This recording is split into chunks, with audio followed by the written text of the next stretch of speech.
And no, oh Father, whenever I saw me, thine own self, was the glory which I had received before the world was. You understand my point?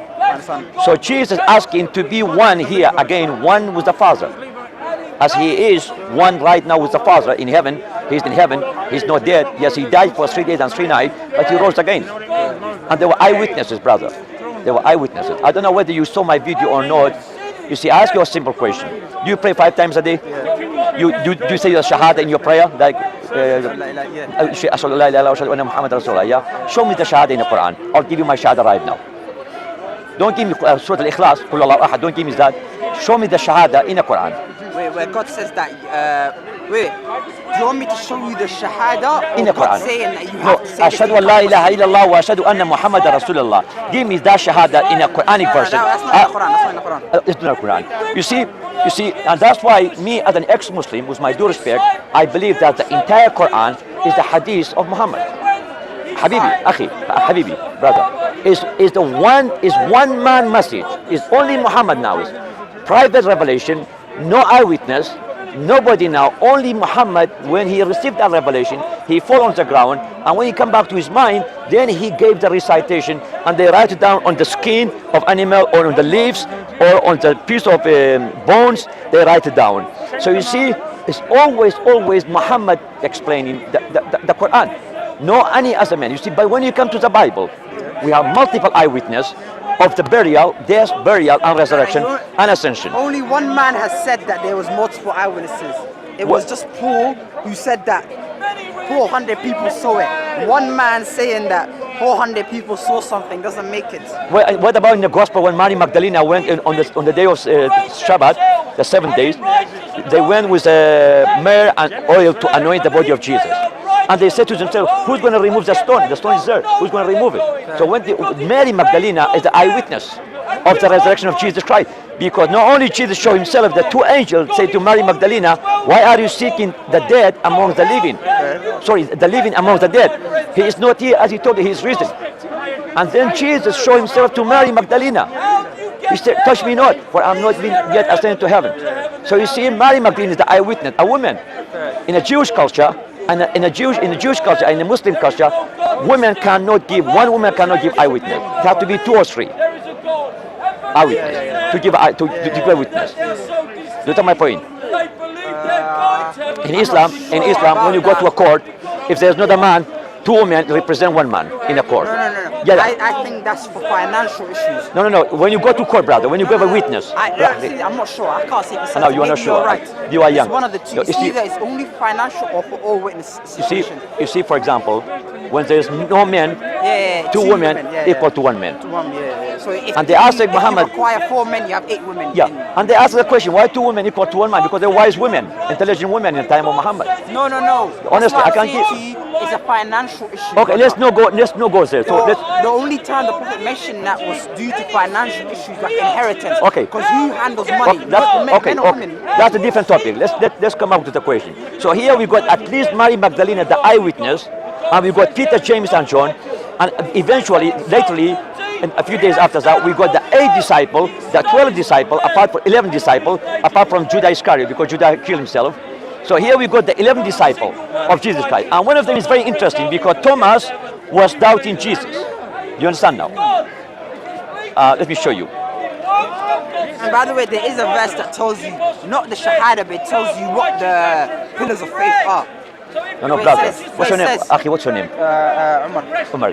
My name is Christopher. Umar, look what you said. Thomas was doubting Jesus. And when they said to Thomas, we have seen Jesus resurrected. He said, no, I do not believe until I put my hand in the mark of his hand and in the mark of the feet. I will not believe. You guys are hallucinating. You guys are lying. Look what you said. He said from there. Then other disciples therefore said unto him, Thomas, we have seen the Lord. But he said unto them, except I shall see in his hand the print of the nail, and put my finger into the print of the nails, and thrust my hand into his side, I will not believe you. And after 8 days, again his disciples were with him, and Thomas was with them. Then came Jesus, the doors being shut, and stood in the midst, and said, peace be unto you.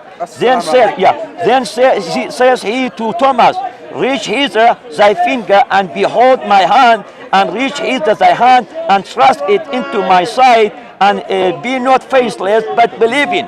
And Thomas answered and said unto him, my Lord and my God.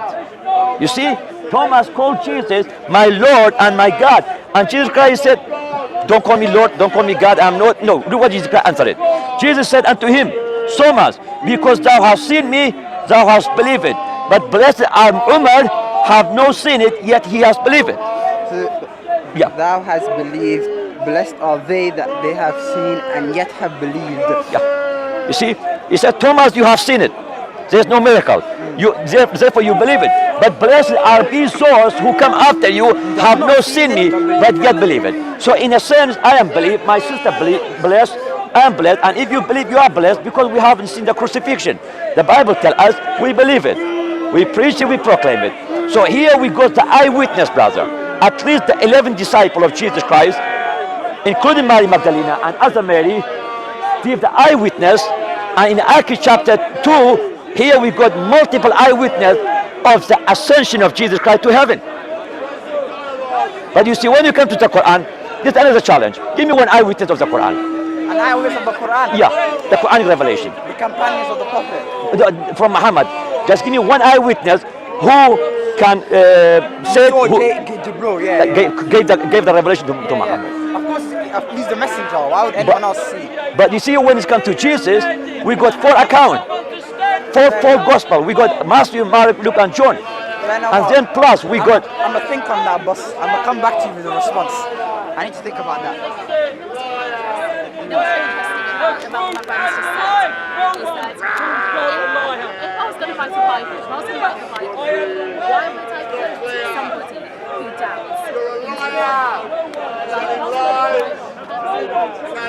Why would I just put people who are 100% count of doubting Thomas? I think that's never a Hello, brother. reason. God bless you, man. Thank you. Give your telephone number. One second. Is that those who are not yet seen, that's how they believe. Now the Did you see that? I'll keep an eye. Sorry? I made it. You made it, yeah? I read your book. It's very interesting. I read it. I'll talk to you later, yeah? I read it. It's not Huh? to prove anything. No, that's enough. That's enough. Thank you. I'm right, you're right. It's not a capacity. It's just how we feel about the Lord Jesus before it's too late. That's the reason. Fair enough. So do you know, Umar, and before you go, I want to ask you one question. You see, in the time of Prophet Muhammad, your prophet, the Bible was not corrupted. Why do I say that? Because Muhammad quote one of the Quranic verses, said, let the people of the scripture judge by what Allah have revealed unto them. No. Let the people of the scripture judge. But the context of that verse is basically to say to them, if you believe in your own scripture, for it to be the words of God untouched, why are you coming to the Prophet asking him? And No, but he doesn't say that, Umar. No, but I'm telling you, because obviously they have context behind it.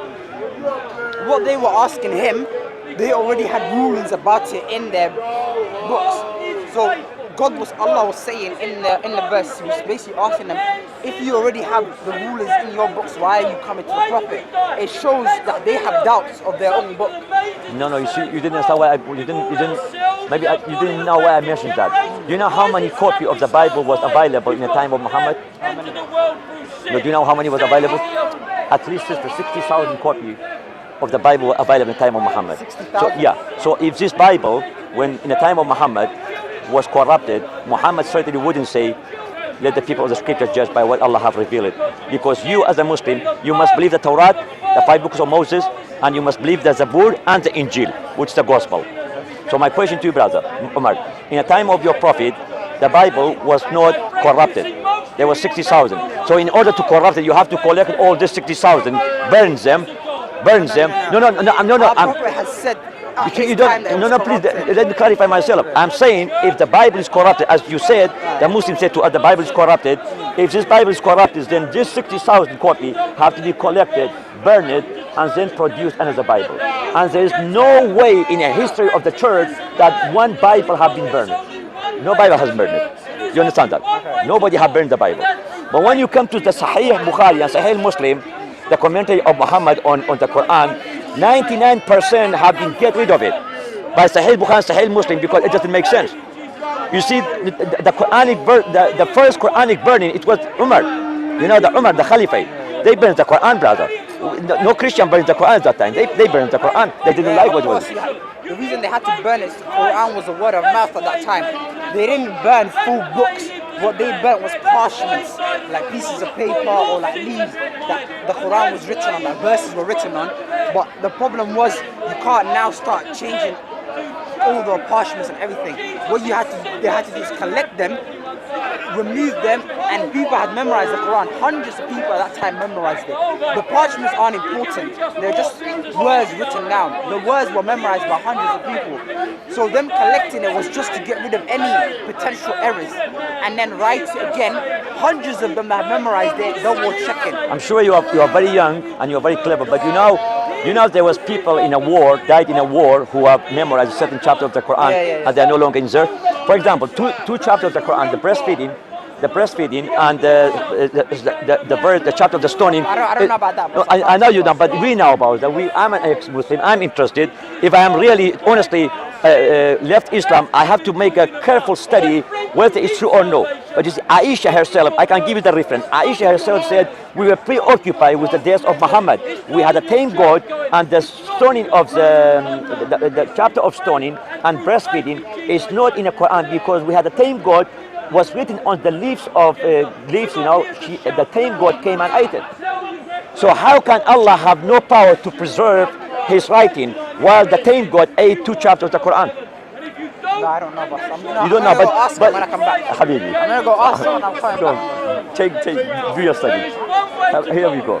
Here we go. It's very interesting because they are born in this country, they are educated in this country, and they are much gentle than the elder pastor for imam and scholar back in Afghanistan or Pakistan or other country, which is There's a difference. a little bit, but still you see his mom was calling me a liar. Yeah. He doesn't know me, she didn't know me, but But she it's called me a liar. funny how that she accused him and then she just walked off. Exactly. He stayed, and actually, the fact that he actually said he was going to think about it, you sowed seeds. You just need to water it. Amen. Amen. Thank you. Okay, amen. What's your name, sister? My name is Kezia. Kazia. Kezia, yeah. Kazia. What's your name? Christopher. Christopher. Nice to meet you, sister. Lovely to God meet bless you. Thank you very much.